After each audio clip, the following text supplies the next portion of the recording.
If a narcissistic abuse victim avoids social events, don't think of them as antisocial. That is the worst thing you can do. They don't hate people. It's just that people hurt them instead of comforting them at some point.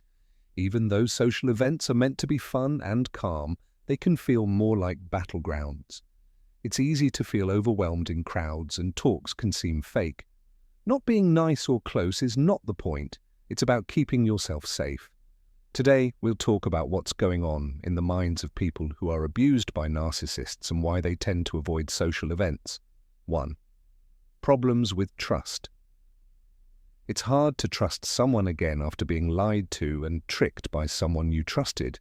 You might wonder if people are nice to you because they care or because they want something from you.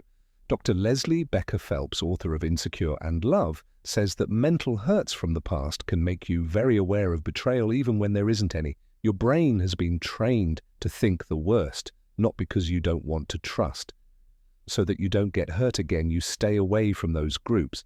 The problem is that being alone makes those fears worse. Your mind tells you that people aren't trustworthy more and more when you don't interact with them. In her book, The Happiness Track, Dr. Emma Sipala, a psychologist, says that healing depends on having deep relationships with other people, but people who are abused by narcissists often find it hard to let other people in. You can take your time, but keep in mind that not everyone is trying to trick you. Some people want to get to know you because of who you are, not what they can get from you. 2. Being afraid of being judged. After years of living with a narcissist, going to social events can be too much. When someone constantly criticizes and tricks you, you start to doubt your worth. Children of the Self-Absorbed author Dr. Nina W. Brown says that narcissists make their victims question themselves a lot, which makes them too self-conscious to be around other people. Your brain might turn friendly behavior into judgment or rejection, even when the other person is just being nice. This fear can get so strong that avoiding people seems safer than having to deal with the shame. If you have social anxiety, you might think that everyone is watching and judging you, but psychologist Dr. Ellen Hendrickson says in her book, How to Be Yourself, that this is not true. Most people are actually too busy thinking to really look closely at you. Getting rid of this fear starts with questioning those old stories. Keep telling yourself that you deserve to be heard, seen, and loved just the way you are. 3. Too much excitement. Because you were abused by a narcissist, your nervous system is pretty much always on high alert. That's why your brain shuts down when you walk into a room full of people, noise, movement, and talks that are happening at the same time. Not only are you hearing things, but you're also analyzing every little thing, looking for signs of danger or disapproval. This is called hypervigilance, and it happens when your brain stays in survival mode after a traumatic event. In her book, Trauma and Recovery, Dr. Judith Herman says that people who have been through trauma often have trouble with sensory overload because their nerve systems have been taught to expect conflict or manipulation. You might not be able to enjoy the moment because you are too tired to keep up with everything going on around you. Your heart is racing and you want to get away. You're not being rude, your body is just trying to keep you safe. The highly sensitive person author Dr. Elaine Aron says that people who are more sensitive, who often have been through trauma, need more downtime to recover from places that are too exciting. Now let's move on to number 4. Has trouble making small talk. People who have been abused by a narcissist may find small talk unbearable. Imagine that you've been through mental fights that have made you question your truth, your worth, and even your sanity. When someone asks, "How is the weather?" Have you seen any good movies lately? It's like your brain has a short. You're used to listening to every talk and trying to figure out what the other person is trying to say. Dr. Lindsay Gibson, author of Adult Children of Emotionally Immature Parents, says that trauma survivors want depth because they've spent so much time figuring out how to be manipulated and lied to. When you've had to fight for your inner life, shallow talks don't make sense. You want real chats, not small talk about plans for the weekend. You want people to be open, honest, and really listen. But when people get together, they tend to talk about simple things which can make you feel distant or even lonely. It's not because you're rude or socially awkward that small talk wears you out. It's because your mind wants more. And really, you deserve deep relationships after everything you've been through. Don't forget about number 5. Having feelings of being outside. Have you ever thought you lived in a world apart from everyone else? When you walk into a social event, other people are laughing and talking without any problems, but you feel like you don't belong. You do want to join, that's not the problem. Things that seemed normal before, though, feel strange now. Sometimes, even when someone is nice, you might still feel like there's a wall between you and them. You might feel like you're bringing down the mood when you talk about your experiences. How can you talk about the years of being gaslighted and emotionally abused without sounding too sensitive? In his book, When the Body Says No, Dr. Gabor Mate talks about how trauma can make people feel very alone. It makes socializing feel more like a show than a real connection. It's not a sign of weakness if you feel different when you're with other people, because what you've been through has changed the way you see the world, which is fine, and it takes time to find people who really get it. But those ties will be worth the wait. Are you still ready for number 6? They are now picky about how much energy they use. After the narcissist drained your energy, you change how you deal with other people. You no longer feel the need to talk to everyone or put yourself into situations that drain you. Instead, you become picky about where you spend your energy. Dr. Thema Bryant, psychotherapist and author of Homecoming, Overcome Fear and Trauma to Reclaim Your Whole. According to Authentic Self, getting better after being emotionally abused means learning to set limits and only focus on things that make you feel good.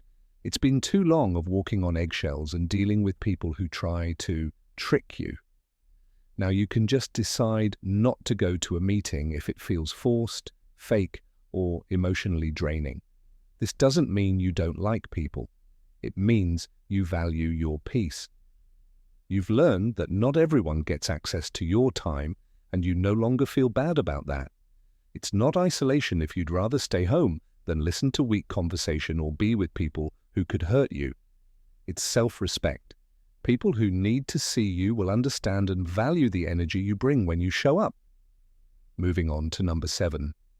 Feeling bad about taking up space.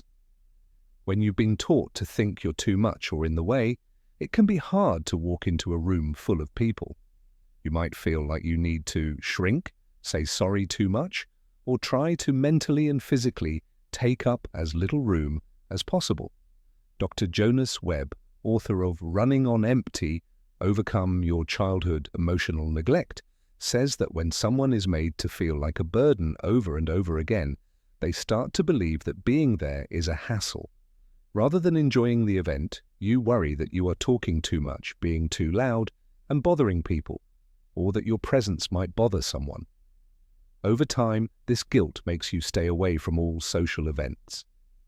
You tell yourself it's better to stay home than to feel extra or like you don't belong in the room. But let me tell you the truth. There's nothing wrong with being here, so don't feel bad about it. People who really care about you won't think of you as a nuisance. They'll be glad you showed up. Number 8 is now here. Not enough safe ways to get help. Social events don't feel warm and friendly anymore. These places can feel like war zones. The narcissist may have told lies about you, making family or friends dislike you. Or maybe you stayed away from people who made fun of your pain by asking, "Are you sure it was that bad?" Going to an event can feel like going into a room full of people who either don't understand you or are quietly judging you if you don't have a strong support system.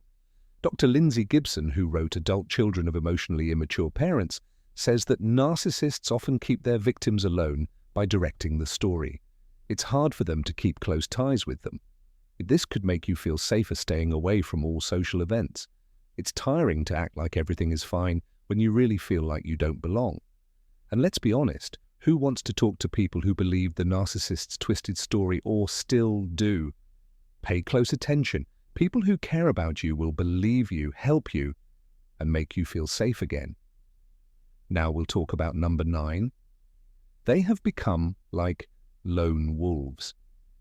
Being by yourself seems like the best choice after all the lies and trickery. You now know that people aren't always what they seem to be. It seems like they're always nice, but then they change what you said or use your weaknesses against you, so you go away. At first, it's just a way to protect yourself, but after a while, it becomes automatic.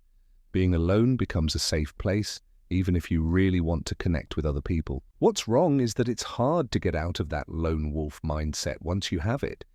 It can be tiring to be around other people, and you might even start to believe that you don't need them at all. After all, being alone has kept you safe in the past. But the problem isn't just staying away from bad people. You have to learn to trust the safe ones. Again, to heal, you don't have to put yourself in awkward social settings, but you do need to understand that not everyone is a threat. Now we've reached number 10. Lots of sadness and bad mood. When you're depressed, being alone seems like the only way to feel better, but being alone makes it even harder to get better. Making friends is like running a race without any exercise, not because you don't want to connect, it's because you're too tired to do it. It takes work to smile, talk, and act like everything is fine when it's not at social events. And it's tiring to fake it after years of having your feelings ignored or made fun of. In his book, Lost Connections, Johann Hari says that relationship is the opposite of sadness, not happiness. The problem is that it's hard to reach out when you don't trust yourself and your self-worth is low.